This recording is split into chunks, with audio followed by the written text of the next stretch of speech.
এ যুগেও সদ্যজাত কন্যা সন্তানকে ডাস্টবিনে ফেলে যান কেউ কেউ। এখনো হয়তো কোনো প্রত্যন্ত গ্রামাঞ্চলে নৃশংসভাবে হত্যা করা হয় সদ্যজাত কন্যা সন্তানকে। জন্মানোর আগেই গোপনে পরীক্ষা করে দেখা হয় যে পৃথিবীতে আসছে সে নারী নয় তো। বারবার কন্যা সন্তান হওয়ায় নানান সমস্যার মুখে পড়েন প্রসূতিও। এমন কত শত বিষয় প্রায়ই খবরের শিরোনামে আসে। তবে এদিন বোলপুরের মুলুকে দেখা গেল অন্য এক ঘটনা। নাতনি হয়েছে বলে খুশির শেষ নেই দাদু ঠাম্মার।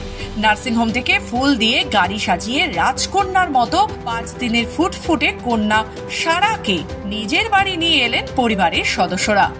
হ্যাঁ স্যার, আমরা গাড়ি সাজিয়ে এই জন্যেই আমরা খুব খুশি, আমাদের মেয়ের সন্তান হয়েছে, এই জন্যই আমাদের বিশাল খুশি একটা, তার জন্য একটা আনন্দ হচ্ছে, তার জন্য একটা গাড়ি সাজিয়ে আমাদের একটা বিশাল শখ ছিল, তার জন্য আমরা গাড়ি সাজিয়ে নিয়ে যাচ্ছি। আর একটা কথা, আমাদের মেয়ের সন্তানের জন্য আমরা বিশেষ খুশি।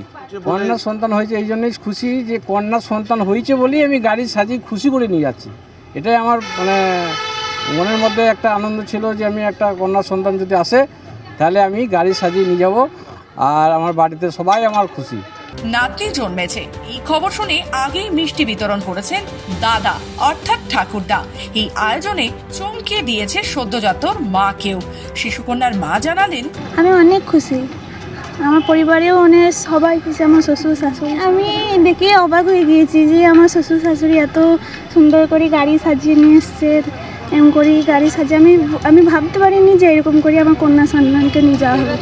কন্যা সন্তান জন্ম দেওয়ার পর এমন আয়োজন হতে পারে তা তিনি ভাবতেও পারেননি।